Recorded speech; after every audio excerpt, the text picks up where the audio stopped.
తిరుగులేని ముఖ్యమంత్రిగా ప్రజల ఆశీస్సులతో ఎలా అయ్యాడు? ఊరికే అయిపోలేదుగా. మరి నువ్వు కనీసం 2 చోట్ల నించుంటే 2 చోట్ల కూడా ఎమ్మెల్యేగా గెలవలేకపోయావు అంటే అర్థం చేసుకోవాలి. ఈరోజు సిగ్గుచేటు ఏంటంటే ఒక పార్టీ ప్రెసిడెంట్గా ఉండి 24 సీట్లకే పరిమితం అయిపోయి మళ్ళీ క్యాడర్ని తిడతాడు. మనకెక్కడుందయ్యా బూత్ కమిటీలు? మనకెక్కడుందయ్యా మండల కమిటీలు? ఎవరండి డిజైన్ చేయాలి? మండల కమిటీలను ఎవరు ఏర్పాటు చేయాలి? బూత్ కమిటీలను ఎవరు ఏర్పాటు చేయాలి? పార్టీ ప్రెసిడెంట్ చేయాలి. నువ్వు పార్టీ ప్రెసిడెంట్ అని పేరుకే తప్ప ఏ రోజైనా పార్టీ నిర్మాణ పనులు చేసావా? నీ తప్పును ఈరోజు కార్యకర్తల మీద, జన సైనికుల మీద రుద్దాలని నీ ఫ్రస్ట్రేషన్ని చూపించడం అనేది సిగ్గుచేటు. ఈరోజు ముష్టి 30 సీట్లు కూడా తెచ్చుకోలేని నువ్వు నిన్న జగనన్ననే అతపాతాలానికి తొక్కుతానంటున్నావు. నువ్వు చంద్రబాబు నాయుడు దగ్గర ఊడిగం చేస్తూ ఈరోజు అధపాతాలానికి వెళ్ళావు అనేది నిన్న మీటింగ్తో స్పష్టంగా అర్థమైపోయింది. వ్యతిరేకంగా నువ్వు పోటీ చేసావు కదా, ఏం చేసావని అడుగుతున్నా. అప్పుడు యుద్ధాన్ని చూపించలేకపోయావా? సరుకు లేదా? గుండు లేవా? మందుగుండు సామాగ్రి.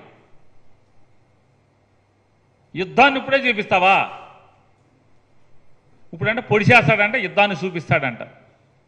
2014లో 19లో ఏం చూపించాడు జగన్కి? జగనే మీకు పెద్ద సినిమా చూపించాడు. మడిసి తొంగబెట్టాడు. అమరావతి రాజధాని అంట. జగన్మోహన్ రెడ్డి మూడు రాజధానులు అంటాడు. 3 చోట్లకి వెళ్తారా ప్రజలు అని మాట్లాడుతున్నాడు. మరి ఇంత పోటుగాడివైతే పవన్ కళ్యాణ్ గారు నువ్వు 2019లో ఏమని మాట్లాడావు?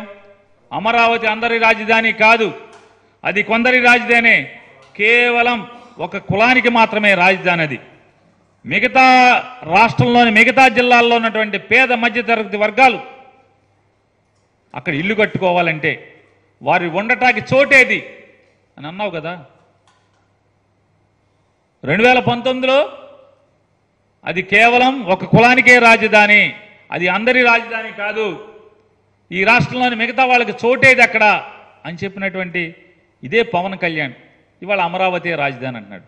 ఆ రోజుకి ఈ రోజుకి ఏం జరిగింది? మార్పు ఏం జరిగింది? చంద్రబాబుకి నీకు మధ్య ఏం జరిగింది? లాలూచి చెప్పాలి కదా.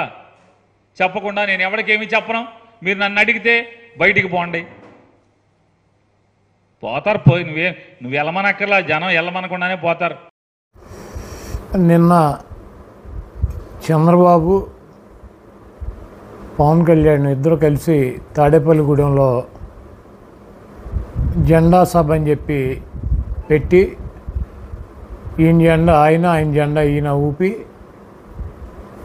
చంద్రబాబు నాయుడు అయితే వయసు వచ్చింది కానీ సిగ్గు శరం లేకుండా ప్రజలకు ఏం చేస్తానో చెప్పకుండా ఈ రాష్ట్రంలో 14 ఏళ్ళు ముఖ్యమంత్రిగా పనిచేశాను, నా పాలన చూసి ఓటు వేయమని చెప్పి అడిగే దమ్ము లేకుండా చవట దద్దమ్మ పనికిరానటువంటి వెధవ ప్రజలను నమ్ముకోకుండా, పార్టీని నమ్ముకోకుండా, ఆయన్ని నమ్ముకోకుండా పవన్ కళ్యాణ్ నా మీద ఆధారపడి అతని ఓట్ బ్యాంక్తో గెలవాలన్నటువంటి ఒక చవట దద్దమ్మలాగా చంద్రబాబు నాయుడు నిన్న ప్రసంగం ఉంది.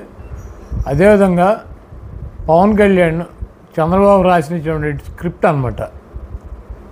జగన్మోహన్ రెడ్డి గారిని తిడతాం, వైఎస్ఆర్ కాంగ్రెస్ పార్టీ శ్రేణులను తిడతాం, ఇక్కడ ఉన్నటువంటి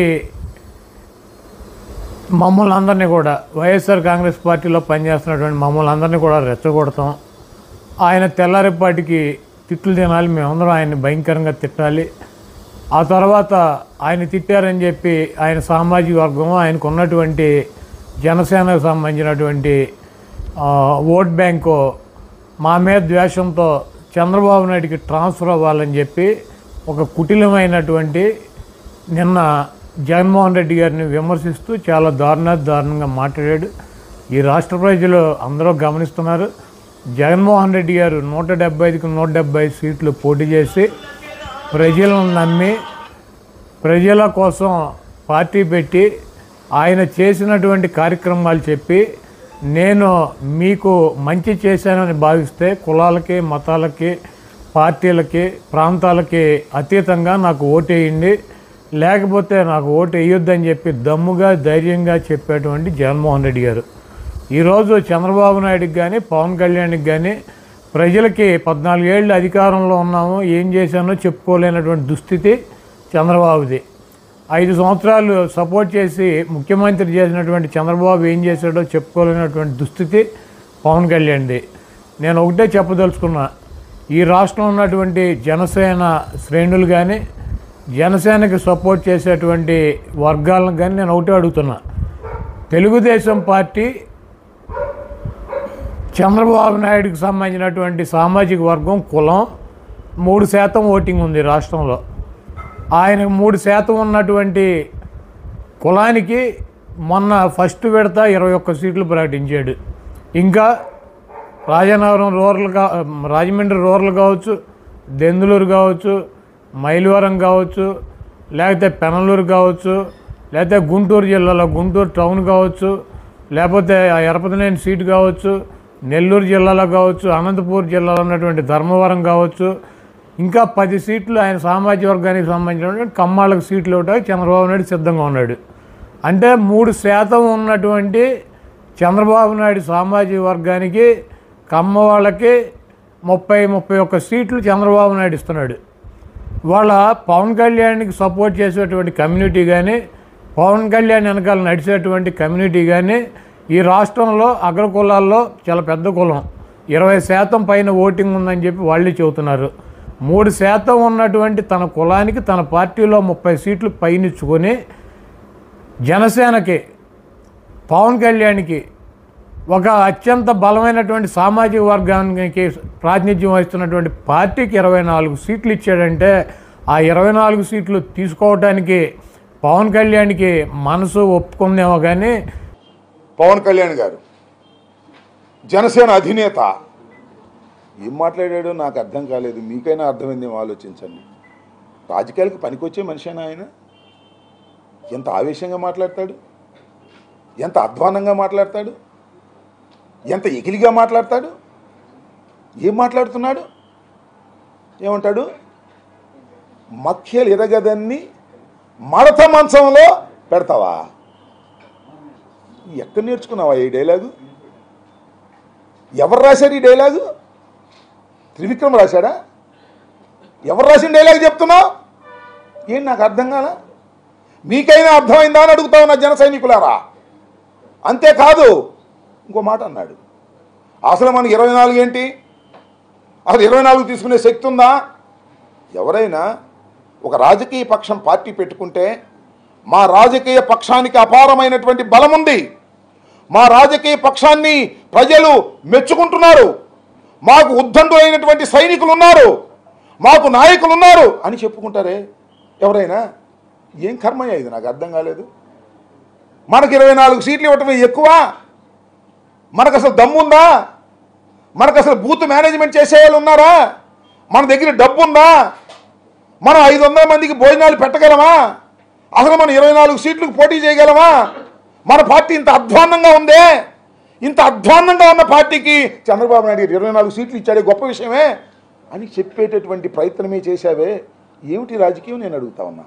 జన సైనికులారా ఆలోచించమని మనం చేస్తున్నా.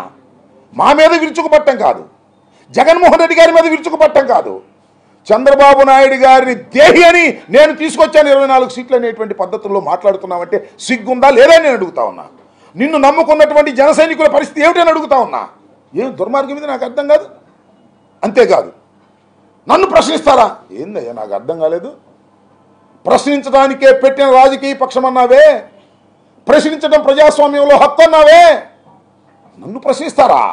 నన్ను ప్రశ్నించేవాడు నాయకుడు ఉండొద్దు. పోండి, నన్ను ప్రశ్నించేవాళ్ళు, నన్ను మెచ్చుకునేవాడే నాయకుడు ఉండాలా. అది 24 సీట్లు ఎందుకు తీసుకుని అడిగితే ఒప్పుకోను నేను. ఏమిటిది? ఈ దుర్మార్గం ఏంటి? ఈ అన్యాయం ఏంటి? ఈ అక్రమం ఏంటి? ఇదేనా రాజకీయాలు? నేను చాలా సందర్భాల్లో చెప్పా, ఇప్పుడు కూడా చెప్తున్నా. పవన్ కళ్యాణ్ అనే వ్యక్తి, నాకు గౌరవమే పవన్ కళ్యాణ్ గారు అంటే, నాకు ఏ విధమైనటువంటి అగౌరవం లేదు. చిరంజీవి గారి తమ్ముడు, మంచి సినిమా యాక్టరు, బ్రహ్మాండంగా సినిమాలు ఆడతాయి. మా కులంలో పుట్టినవారు, అగ్రస్థానానికి వెళ్ళిన వాళ్ళు సమాజంలో ఒక రంగంలో వీఆర్ లైక్ దెమ్. బట్ కానీ నువ్వు చేస్తున్నది ఏమిటయ్యా నాకు అర్థం కాలేదు. నిన్ను నమ్ముకున్న వాళ్ళు, మేము నమ్ముకోవాలా, ఎందుకంటే నీ సంగతి మాకు తెలుసు కాబట్టి. నిన్ను నమ్ముకున్న అమాయకమైన జనం ఉన్నారే, నిన్ను నమ్ముకున్న కులస్తులు ఉన్నారే, వాళ్ళేదో నువ్వు ముఖ్యమంత్రి అవుతావు అనుకున్నారే. ముఖ్యమంత్రి కాకపోతే కాపోయావు, అసలు ముఖ్యమంత్రికి పనికిరారు అనేటువంటి పద్ధతుల్లో నువ్వు మాట్లాడుతున్నావంటే, నేను అనేక సందర్భాల్లో చెప్పా, ఒక రాజకీయ నాయకుడిగా, ఒక కాపు కులానికి చెందిన వ్యక్తిగా నేను అనేక సందర్భాల్లో చెప్పా, పవన్ కళ్యాణ్ గారు రాజకీయాలకు పనికిరాని వ్యక్తి. పవన్ కళ్యాణ్ గారికి రాజకీయాలు తెలియవు. పవన్ కళ్యాణ్ గారిని నమ్ముకుంటే కుక్క తోక పట్టుకొని గోదావరి ఈదినట్టే. సోదరులారా నమ్మకండి అని అనేక సార్లు చెప్పాను నేను. అయినా సరే మా పవన్ కళ్యాణ్ సీఎం కావాలన్నారు. ఇవాళ అరవండి అని అడుగుతా ఉన్నా. పవన్ కళ్యాణ్ సీఎం కావాలని కోరుకునే వాళ్ళు ఇవాళ పవన్ కళ్యాణ్ సీఎంగా చూడలేకపోతే, కనీసం వినలేకపోతే చంద్రబాబు సీఎం అని అంటారా అని అడుగుతా ఉన్నా. చంద్రబాబు సీఎం అని అనండి. వాళ్ళ ఇలాంటి పరిస్థితి ఎందుకు దిగజారిపోయిందో మీ రాజకీయ పక్షం ఆలోచించమని మనం చేస్తున్నా. దుర్మార్గమైనటువంటి రాజకీయాలు. అదేమంటే ఏయో చెప్తున్నాడు. ఏమంటాడు? ఏ జగన్ అరుపు. ఏం జగన్ అండవు. ఏ జగన్, నాలో మంచితనాన్ని చూశావు, నాలో శాంతిని చూశావు, ఇక చూస్తావు. ఏం చూస్తావా? ఎన్నిసార్లు చెప్పావు డైలాగు? ఇప్పటికి నీ పార్టీ పెట్టిన తర్వాత ఎన్నిసార్లు చెప్పావు నువ్వు? మళ్ళీ చెబుతున్నావు. బెదిరిస్తావు. ఎవరిని బెదిరిస్తావా? నాకు అర్థం కాలేదు. పవన్ కళ్యాణ్ గారు ఎవరిని బెదిరిస్తావు నువ్వు? దమ్ముండి చంద్రబాబుని బెదిరించు, 4 సీట్లు తెచ్చుకో. ఎవరిని బెదిరిస్తావు? జగన్మోహన్ రెడ్డిని బెదిరిస్తావా? ఏమిటయ్యా నాకు అర్థం కాలేదు. ఒక్కసారి నీ వెంట ఉన్న జన సైనికుల్ని రహస్యంగా పిలిచి అడుగు. చంద్రబాబు గొప్పోడో జగన్ గొప్పోడో వాళ్ళ అంతరాత్మ నుంచి చెప్తారు.